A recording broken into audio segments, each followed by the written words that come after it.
अब हम आपके लिए लेकर आए हैं खास रिपोर्ट। जिस हमले को लेकर दिल्ली से दौलताबाद तक हंगामा मचा हुआ है, उसका असर जरा पुंछ जाकर उस इलाके में देखिए। आपको दहशत में डूबे चेहरे नजर आएंगे। पाकिस्तान की शर्मनाक करतूत ने सरहद किनारे बसने वाले बाशिंदों को खौफ से भर दिया है। पाकिस्तानी सेना के हमले की पूरी पड़ताल करने आज तक जा पहुंचा लाइन ऑफ कंट्रोल पर। देखिए हमारे संवाददाता अश्विनी कुमार की यह एक्सक्लूसिव रिपोर्ट।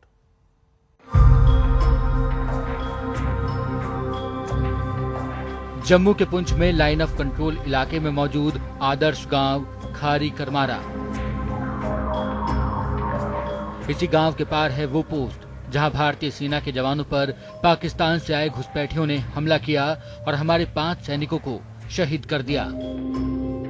ये वही इलाका है कि जहां पर 5 जवानों को शहीद कर दिया गया था। और ये आपको मैं बताऊं कि लेफ्ट साइड का जो आप देख रहे हैं सामने पहाड़ी है, लेफ्ट साइड में ये चीता पोस्ट है जो कि भारतीय फौज की पोस्ट है। बिल्कुल साथ में राइट साइड में आप देख रहे हैं कि एक सिंगल वृक्ष है जो कि आप देख रहे हैं दूर से दिख रहा है आपको। ये वही इलाका है, ये ससुर पोस्ट है। उसके साथ ही नीचे जो है यहाँ पर भारतीय फौज ने 6 जवानों ने एम्बुश लगाया था। उसमें से पाकिस्तान की तरफ से आतंकवादी मिलकर और फौज के साथ, पाकिस्तानी फौज के साथ इन्होंने इस पोस्ट के ऊपर अटैक किया रात को। 5-6 बरस पहले तक पुंछ का ये इलाका पाकिस्तानी घुसपैठियों के लिए हिंदुस्तान की सरहद में दाखिल होने का सबसे आसान रास्ता था। जब से यहाँ हिंदुस्तानी फौज ने अपना डेरा जमाया, पाकिस्तान के मंसूबे नाकाम होने लगे और इलाके के लोग बेखौफ होकर जिंदगी बसर करने लगे। लेकिन सैनिकों पर हुए ताजा हमले ने यहाँ के ग्रामीणों के दिल में दहशत भर दी है। अभी 2 दिन से तो बिल्कुल अंदर घर से बाहर नहीं जा रहे हैं, क्योंकि इनको बहुत खौफ हुआ कि ये जब हमारी फौज इतनी बॉर्डर पे खड़ी है, उनका भी ये हाल हो चुका है और हमारे गांव वाला को क्या होगा। इतना ये मक्की है, हर चीज है, इनमें लोगों को बहुत खौफ हो चुका है। आज तक की टीम जब पुंछ के सरहदी इलाके में दाखिल हुई तो पहाड़ की तलहटी में बसी बस्ती में ज्यादातर बच्चे, लड़कियां और बुजुर्ग नजर आए। सभी के चेहरे पर खौफ का साया। दरअसल सेना की तैनाती के बाद जब इस इलाके से दहशत का दौर खत्म हुआ तो यहाँ के ज्यादातर नौजवान रोजी रोटी की फिराक में बाहर चले गए। मंगलवार की रात हुए हमले के बाद बच्चे और महिलाएं घरों के भीतर कैद होकर रह गए हैं। कम से कम 200-250 आदमी जो है बाहर गए हुए हैं। कोई सऊदी में, कोई दुबई में, कोई कुवैत में है। यहाँ पे कितने हैं, छोटे छोटे बच्चे हैं, किसी घर में, किसी में बिल्कुल लड़की अकेली। हर घर में जो है इसमें बहुत खौफ है, क्योंकि इसलिए तो ये लोग डर चुके हैं। 5 अगस्त की रात हुए हमले के बाद यहाँ के लोगों के माथे पर चिंता की गहरी लकीरें हैं। अरसे से सुख चैन के साथ रह रहे लोग अब हर आहट पर दहशत से भर उठते हैं। भारत पाक सीमा पर 5 जवानों की शहादत के बाद यहाँ पर तनाव बना हुआ है। लोगों को डर है कि दोनों तरफ से सीज फायर की उल्लंघना कभी भी हो सकती है, जिसकी वजह से यहाँ पर काफी दहशत का माहौल बना हुआ है। लोग चाहते हैं कि पाकिस्तान का मुंह तोड़ जवाब दिया जाना चाहिए।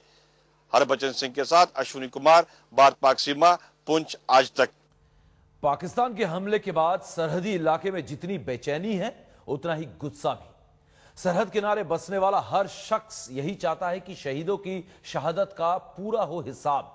हर कोई चाहता है कि पाकिस्तान के खिलाफ कड़ी कार्रवाई करे भारत।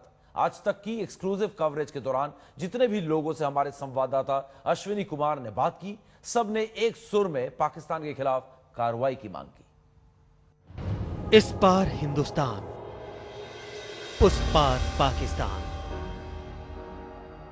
घने जंगलों से अटे पहाड़, पहाड़ों की ओट में बसा इलाका जहां लोग खेतीबाड़ी करते हुए मजे में दिन गुजार रहे थे कि अचानक नापाक पड़ोसी की करतूत ने इनकी रातों की नींद और दिन का चैन उड़ा दिया। ये भारत पाक सीमा पर बिल्कुल एलओसी के ऊपर जो है मकई के पौधे लगे हुए हैं। करीबन 10 फुट जो है इनकी जो लंबाई है, हाइट है। और लोगों को डर है कि अगर फौज के ऊपर आतंकवादी और पाकिस्तानी फौज अटैक कर सकती है तो क्या इन 10 फुट के जो मकई के पौधे हैं, क्या इनको इस्तेमाल नहीं कर सकती है पाकिस्तानी आतंकवादी। इसकी वजह से सबसे ज्यादा जो खौफ है, लोगों को डर है कि बच्चे और जो महिलाएं हैं वो अंदर रह रही हैं, वो बाहर नहीं निकल पा रहे हैं। उनका कारण ये है कि आतंकवादी कभी भी हमला कर सकते हैं। दहशत अपनी जगह है, डर के साथ साथ इन लोगों में पाकिस्तान के खिलाफ गुस्सा भी भड़क उठा है। क्योंकि उसने सीज फायर को तोड़कर हिंदुस्तान के साथ विश्वासघात किया है। ये मासूम लोग अब बातें नहीं, कार्रवाई चाहते हैं, क्योंकि ये सिर्फ 5 जवानों की शहादत का नहीं बल्कि वतन की आन का सवाल है। हम ये समझते हैं कि जो फौज पे हमला हुआ ये सिर्फ फौज पे नहीं बल्कि पूरे गांव के इलाके और पूरे हिंदुस्तान पे यह हमला हो रहा है। इन लोगों को ये बाज आ जाना चाहिए कि आइन के खिलाफ ऐसा काम हरगिज नहीं करना चाहिए। रमजान के पाक महीने में पाकिस्तान ने जिस दर्जे की नापाक करतूत की है, उसने यहाँ के बाशिंदों को गहरी ठेस पहुंचाई है। रमजान का बड़ा इम्पोर्टेंट दिन था और बड़ा मुतबर दिन था, जिसका 27वीं रात हम बोलते हैं। इसी रात में अल्लाह ताला ने हमें कुरान उतारा दिया था। मुझे अफसोस से ये कहना पड़ता है कि ये पाकिस्तान हमारा मुसलमान कंट्री था, इसको ये शर्म नहीं आई कि इस रात के ऊपर उठ के इस किस्म की हत्या करनी और बेगुनाह हत्या करनी। और जो जवान अपनी सीमा पर अपनी रखवाली के लिए खड़े हैं, ईमानदारी से खड़े हैं, उनके ऊपर आके गार्ड लगाकर हमला करना ये इंसानियत से बाहर है, ये दरिंदों वाला काम है, ये इस्लाम ये नहीं सिखाता। एलओसी पर बसे इस इलाके में नाराजगी अपनी सरकार से भी है।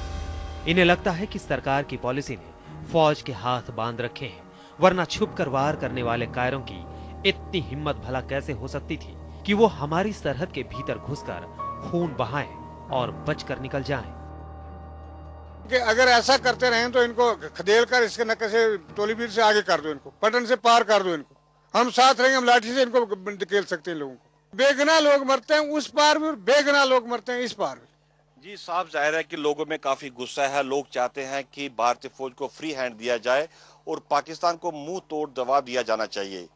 कैमरामैन सईद अली के साथ अश्विनी कुमार, करमारा गांव, पुंछ आज तक।